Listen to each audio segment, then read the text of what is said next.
வணக்கம் friends, welcome back to தயாஷிகி channel. இன்றைக்கி நம்ம ரெண்டு கலர் மிக்ஸ் பண்ணி, அதாவது ரெண்டு டைப் ஆஃப் கிளாத் மிக்ஸ் பண்ணி எப்படி ஒரு டிசைனர் குர்த்தி ஸ்டிச் பண்ணலான்னு பார்ப்போம். பேக் சைடு அப்புறம் ஃப்ரண்ட்டு ரெண்டு சைடும் உங்களுக்கு இந்த பிளாக் கலரில் பிரிண்டட் கிளாத்தும் க்ரீம் கலர் கிளாத்தில் ஸ்லீவு, அப்புறம் இந்த ஃப்ரண்ட் பார்ட் ஆக்சுவலாக க்ரீம் கலர் ஃபுல்லாக கொடுத்து ஸ்டிச் பண்ணியிருக்கோம். இந்த மாதிரி ரெண்டு கலர் மிக்சிங் பண்ணி நல்ல அழகான டிசைனர் குர்த்தி எப்படி கட் பண்ணி ஸ்டிச் பண்ணணும் அப்படிங்கிறத நம்ம இப்போ டீட்டெயிலாக பார்க்கலாம். ஃபஸ்ட்டு நான் ரெண்டு துணிலையுமே 1.25 மீட்டர் எடுத்திருக்கேன். இந்த பிரிண்டட் ஃபேப்ரிக்கும் 1.25 மீட்டர் இருக்குது. இந்த க்ரீம் ஃபேப்ரிக்கும் உங்களுக்கு 1.25 மீட்டர் வரைக்கும் இருக்குது. இப்போ இதை ரெண்டையும் ஃபஸ்ட்டு குர்த்தி கட் பண்ணுற மாதிரி அரேஞ்ச் பண்ணிக்கலாம். ஃப்ரண்ட் உங்களுக்கு க்ரீம் கலர் வருது, பேக் அந்த பிளாக் பிரிண்ட் வருது. ஸோ அந்த மாதிரி அரேஞ்ச் பண்ணி எடுத்துகிட்ருக்கேன். எடுத்துகிட்டு இப்போ ஃபஸ்ட்டு நம்ம ஷோல்டர் மார்க் பண்ணுவோம். ஷோல்டர் மார்க் பண்ணி லைன் மார்க் பண்ணியிருக்கேன். 7 இன்ச்சஸில் ஷோல்டர் மார்க் பண்ணுறோம். இது 38 சைஸ் குர்த்தி, ஆனால் கொஞ்சம் ஷேப்பிங்காக இருக்கிற மாதிரி இதை நம்ம குறிச்சிட்டு வரோம். 7 இன்ச்சஸே ஆர்ம் ஹோலுக்கு மார்க் பண்ணுறோம். 10 இன்ச்சஸில் பஸ் லைன், 15 இன்ச்சஸில் வேஸ்ட் லைன், 20 இன்ச்சில் ஹிப் லைன் மார்க் பண்ணியிருக்கோம். இப்போது ஒவ்வொரு லைனையும் இந்த மாதிரி ஃபஸ்ட்டு லைனாக மாற்றிக்குவோம். ஃபுல்லாக கோடு போட்டு மார்க் பண்ணிக்கலாம். இப்போ நான் செஸ்ட்டில் 9.5 குறிக்கிறேன். 38 சைஸ்னால் 9.5 குறிச்சிருக்கேன். பஸ்ட்டில் 10 இன்ச்சஸ் குறிச்சிருக்கேன். வேஸ்ட்டில் 8.5 இன்ச் குறிச்சிருக்கேன். ஹிப்பில் 11 இன்ச் குறிச்சிருக்கேன். ஸோ இப்போ நம்ம இதை எல்லாத்தையும் இந்த ஷேப்பிங் ஸ்கேலில் ஃபஸ்ட்டு செஸ்ட்டையும் பஸ்ட்டையும் இந்த மாதிரி குட்டியாக ஒரு கோடு போட்டு அப்புறம் பஸ்லேருந்து வேஸ்ட் இந்த மாதிரி மார்க் பண்ணுங்கள். இது உங்களுக்கு இன்னும் பெட்டரான ஷேப்பிங்கோட அழகாக நிற்கும். அதே மாதிரி ஹிப் லைனை க்ராஸில் வச்சு மார்க் பண்ணிவிட்டு 1.5 இன்ச்சு தையலுக்கு குறித்து மார்க் பண்ணியிருக்கேன். இப்போது எப்படி அங்கே குறித்தோமோ அதே மாதிரி அதே ஸ்கேல் வச்சு கட் பண்ண வேண்டிய லைனையும் குறிச்சிக்கலாம். ஃபுல்லாக நான் மார்க் பண்ணி முடித்ததும் கீழே வரைக்குமே இந்த மார்க்கிங்கை கரெக்டாக கொண்டு போயிட்டு நம்ம மார்க் பண்ணி எடுத்துக்குவோம்.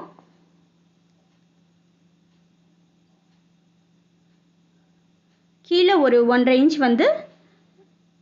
அப் பண்ணி நீங்கள் க்ராஸில் கட் பண்ணியும் எடுத்துக்கோங்க. இந்த சைடில் நம்ம கட் கொடுக்க வேண்டியதை க்ராஸில் இந்த மாதிரி குறிச்சிட்டு கட் பண்ணிக்கலாம். இப்போ ஆர்ம் ஹோல் சென்டர் மார்க் பண்ணி இது பேக் ஆர்ம் ஹோல் குறிச்சிருக்கேன். குறித்து ஷோல்டர் லைன் ஒரு அந்த 1/2 இன்ச் நம்ம ட்ராப் கொடுத்தோம் இல்லையா, அதை குறிச்சிட்டோம். குறித்து ஃப்ரண்ட்டு ஒரு 1/2 இன்ச் டீப் கொடுத்து அதையும் குறித்து நம்ம எப்படி குறிச்சிருக்கோமோ அதை அப்படியே நம்ம ஃபஸ்ட்டு கட் பண்ணி எடுத்துக்குவோம். கீழே ஒரு இந்த மாதிரி ஒரு இன்ச் நீங்கள் தூக்கி கட் பண்ணிங்கன்னா நீட்டாக நேராக நிற்கும். இப்போ எங்கெங்கே நம்ம ஸ்டிச் பண்ணுமோ அங்கெல்லாம் இந்த மாதிரி லாச்சஸ் கொடுத்துக்கோங்க. இதே அந்த நம்ம பிரிண்டட் கிளாத்லேயும் எங்கே ஸ்டிச் பண்ணுமோ அந்த மார்க்கிங்கை பண்ணிக்கலாம். இப்போ நான் நெக்குக்கு 3 இன்ச் விட்டு கொடுத்து 6 இன்ச் டீப் வச்சு வி நெக் நான் குறிக்கிறேன். கொஞ்சம் கர்வாக இருக்கிற, அதாவது லீஃபியாக வி நெக் குறிச்சிருக்கேன். பேக்கும் மார்க் பண்ணிவிட்டு பேக் 4.5 இன்ச் வச்சு ரவுண்ட் நெக் குறிச்சிக்கலாம். நெக் ஷேப் நீங்கள் எப்படி வேணுமோ அந்த மாதிரி உங்களுக்கு தகுந்த மாதிரி கொடுத்துக்கோங்க. டீப்பும் அதே மாதிரி தான். இப்போது ஃப்ரண்ட் சைடு நம்ம ஆர்ம் ஹோலு ஷோல்டரை கட் பண்ணி எடுத்துக்கலாம். இப்போது இந்த பிரிண்டட் பீஸில் எக்ஸ்ட்ரா வர பீஸை இந்த மாதிரி கொடுத்து எடுத்துருக்கேன். க்ரீமில் எக்ஸ்ட்ரா வரதை ஸ்லீவ் கட் பண்ண போகிறோம். அந்த பிரிண்டட் ஃபேப்ரிக் முன்னாடி டிசைன் பண்ணுறதுக்கு இதில் ஸ்லீவ் கட் பண்ணலாம். ஸ்லீவோட ஹைட் நான் 15 இன்ச்சு ஹைட்டில் குறிச்சிக்கிறேன். 15 இன்ச்சு ஹைட் குறித்து 3.5 இன்ச் கேப் ஹைட் குறிப்போம். ஆர்ம் ஹோலோட அளவு எனக்கு 8.5, அந்த 8.5 குறிச்சிக்கலாம். குறிச்சிட்டு 1.5 நம்ம ஸ்டிச்சிங் கொடுத்தோம் இல்லையா, அதை கொடுத்துருவோம். கீழே 5 இன்ச்சு கொடுத்து அங்கேயும் 1.5 கொடுத்து க்ராஸில் ஜாயின் பண்ணி எப்படி இப்போ குறிச்சிருக்கோமோ அதை அப்படியே வச்சு கட் பண்ணி எடுத்துக்கலாம். ரெண்டு கலர் நம்ம மிக்சிங் பண்ணுறப்போ நீங்கள் எப்படி எது வந்து உங்களுக்கு ஸ்லீவ் வேணும், எது வந்து ஃப்ரண்ட்டில் டிசைன் வேணும் அப்படிங்கிறதெல்லாம் நீங்கள் பார்த்து வந்து சூஸ் பண்ணலாம். இப்போது ஃப்ரண்ட் சைடு வந்து உங்களுக்கு ஒரு 1/2 இன்ச் வந்து கட் பண்ணி எடுத்துக்கிட்டாச்சு. ஸோ ஸ்லீவ் வந்து ரெடி. பிரிண்ட் வந்து கீழே இந்த மாதிரி சின்னதாக வர மாதிரி கொஞ்சம் ஃபேப்ரிக் வந்து எடுத்து அதையும் வந்து இந்த மாதிரி வச்சுருக்கேன். ஸோ இப்போ ஃபுல்லாக ஸ்லீவ் கட்டிங் வந்து முடிஞ்சது. இப்போ நெக்கில் நம்ம ஃபஸ்ட்டு வந்து லேஸ் வச்சு அட்டாச் பண்ண போகிறோம். லேஸ் வச்சு இது வந்து பேக் சைடில் லேஸ் கொடுத்து ஸ்டிச் பண்ணுங்கள். இந்த மாதிரி லேஸை வந்து வச்சு ஃபஸ்ட்டு நெக்கை சுற்றி வந்து வச்சு ஸ்டிச் பண்ணி எடுத்துக்கலாம். எடுத்துக்கிட்டதுக்கு அப்புறம் இந்த மாதிரி அந்த பேட்சில் வந்து 2 சைடும் வந்து லேஸ் கொடுத்து ஸ்டிச் பண்ணி எடுத்துகிட்ருக்கேன்.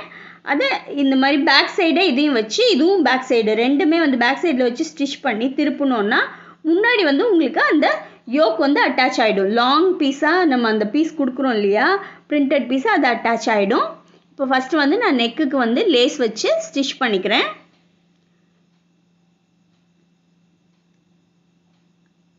க்ரீம் ஃபேப்ரிக்கில் ஸ்டிச் பண்ணிவிட்டு இப்போ அந்த பிளாக்கில் நம்ம அந்த பேட்ச் இருக்கு இல்லையா, லாங் பேட்ச்சு, அதை கொடுத்து திருப்ப போகிறோம். அதை கொடுத்து ஃபுல்லாக வந்து பின் பண்ணி எடுத்துகிட்ருக்கேன். ஃபுல்லாக வந்து பின் பண்ணிட்டேன். கரெக்டாக அந்த அளவு பார்த்து நெக் அளவை பார்த்து பின் பண்ணியாச்சு.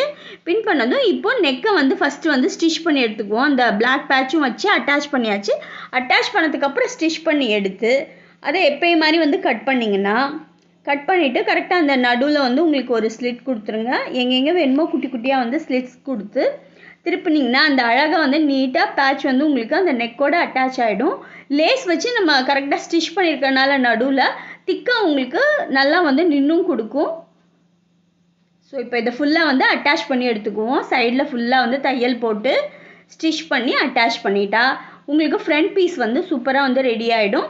இப்போ பேக் பீஸ்லையும் அதே மாதிரி நான் ஒரு சின்னதாக ஒரு கிளாத் எடுத்திருக்கேன். எடுத்து இந்த மாதிரி நெக்கை வந்து ஃபஸ்ட்டு வந்து ஸ்டிச் பண்ணி எடுத்துக்குவோம். ஸ்டிச் பண்ணி எடுத்துகிட்டு ஃபுல்லாக வந்து அந்த பேட்சை கொடுத்து நெக்கை ஸ்டிச் பண்ணிவிட்டு இப்போ கட் பண்ணி எப்பயும் நம்ம கட் பண்ணி அந்த குட்டி குட்டியாக வந்து லாச்சஸ் வந்து கொடுப்போம் இல்லையா, அந்த மாதிரி கொடுத்துக்கலாம். இப்போ உங்களுக்கு நெக்கு வந்து அழகாக வந்து திரும்பி வந்துடும். குட்டி குட்டியாக வந்து கட் பண்ணிட்டேன். கட் பண்ணதும் இப்போது அந்த கொடுத்த ஃபேப்ரிக்கை மொத்தமாக ஒரே சைடாக நீங்கள் அந்த ரைட் சைடில் எடுத்துக்கோங்க. எடுத்து இந்த மாதிரி கார்னரில் ஒரு ஸ்டிச் கொடுத்தீங்கன்னா நீட்டாக வந்து உங்களுக்கு வந்து நெக்கு வந்து நின்றுடும். இப்போ நம்ம ஷோல்டரை அட்டாச் பண்ணிவிட்டு அப்புறம் வந்து நெக்கை வந்து ஃபினிஷ் பண்ணுவோம். ஃப்ரண்ட் பீஸை எடுத்து ஃப்ரண்ட்டும் ஃபேஸ் பண்ணுற மாதிரி வச்சு அந்த பேக்கு இப்போ நம்ம வச்சோம் இல்லையா ஒரு பட்டி, அதை வந்து ஷோல்டரில் கவர் பண்ணி ஸ்டிச் பண்ணுங்கள்.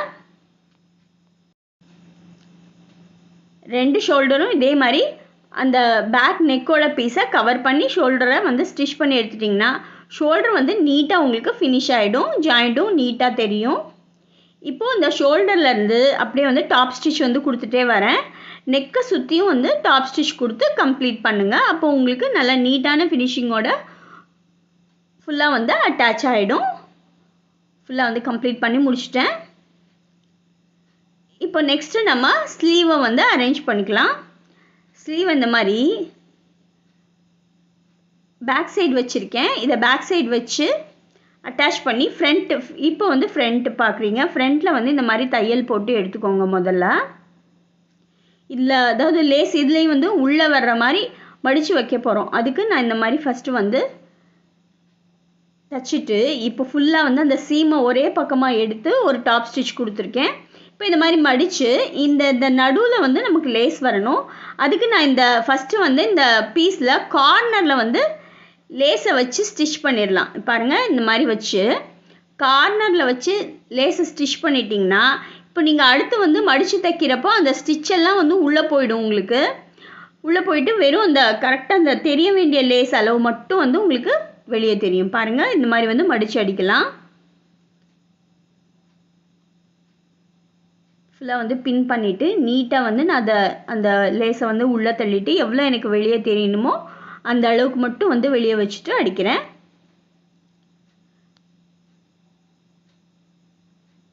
இப்போது ஸ்லீவும் வந்து உங்களுக்கு கம்ப்ளீட்டாக வந்து ரெடி ஆகியாச்சு.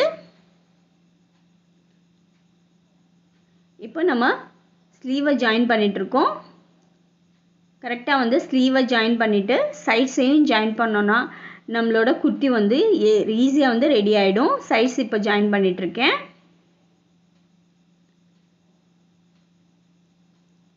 நீட்டாக வந்து ஸ்லீவ் அட்டாச் பண்ணிக்கோங்க.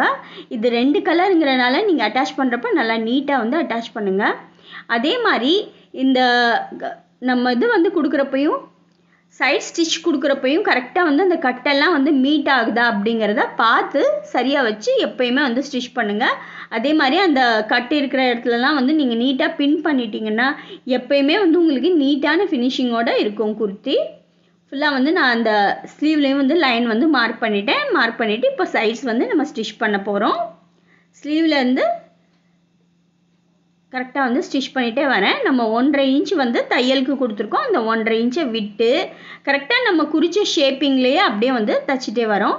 கட் வர்ற இடத்துல இந்த மாதிரி 2-3 தடவை வந்து ஸ்டிச் பண்ணிவிட்டு சைடில் இப்படி குட்டியாக வந்து கட் பண்ணி விட்டுருங்க. கட் பண்ணி விட்டுட்டு இப்போது கீழே இருந்து நம்ம ஸ்டிச் பண்ணிகிட்டே வருவோம் மடித்து. அப்போது உங்களுக்கு சைட்ஸ் வந்து எப்போயுமே வந்து நீட்டாக இருக்கும். இந்த நம்ம கட் பண்ணோம் இல்லையா, அங்கே வர்றப்போ இந்த மாதிரி நேராக ஒரு ஸ்டிச் வந்து கொடுத்துக்கோங்க. திருப்பி நேராக ஸ்டிச் பண்ணிவிட்டு அப்புறம் இந்த பக்கம் வந்து ஸ்டிச் பண்ணுங்கள். இந்த மெத்தடில் நீங்கள் ஸ்டிச் பண்ணிங்கன்னா சைடு வந்து எப்பயுமே வந்து நீட்டான ஃபினிஷிங்கோடு இருக்கும். ஸோ இப்போ வந்து கம்ப்ளீட்டாக வந்து முடிச்ச குர்த்தியாக பார்க்குறீங்க. நல்லா அழகான டிசைனர் குர்த்தியாக இருக்கும். நீங்கள் இந்த மாதிரி 2 கலர் வந்து மிக்சிங்கில் கிளாத் வாங்கி ஸ்டிச் பண்ணிங்கன்னா உங்களுக்கு ரொம்ப ரொம்ப அழகான லுக்கோட நல்ல ஃபினிஷிங்கோடு இருக்கும். அதே மாதிரி நீங்கள் அந்த கர்வ் பார்க்குறீங்க. நான் அந்த குறிக்க சொன்னேன் இல்லையா, அந்த நம்ம செஸ்டோட அளவும் பஸ்டோட அளவும் கொஞ்சம் சேஞ்ச் பண்ணி குறித்தது உங்களுக்கு நல்லா வந்து அந்த கர்வாக வந்து நிற்கும். அதே மாதிரி நல்லா அழகாக டிசைனராகவும் வந்து தெரியும். ரொம்ப ரொம்ப ஈஸியான மெத்தடில் ஸ்டிச் பண்ணுற 2 பீஸ் வச்சு எப்படி ஸ்டிச் பண்ணணும் அப்படிங்கிறத பார்த்தீங்க. இது ஸ்க்ராப்லேயும் நீங்கள் வந்து தாராளமாக வந்து ட்ரை பண்ணலாம். ஸோ இதை ட்ரை பண்ணி பார்த்துட்டு எப்படி இருந்துச்சுன்னு சொல்லுங்கள், கமெண்ட் பண்ணுங்கள், என் சேனலை சப்ஸ்கிரைப் பண்ணுங்கள். தேங்க்யூ ஃபார் வாட்சிங் திஸ் வீடியோ ஃப்ரெண்ட்ஸ். பாய்.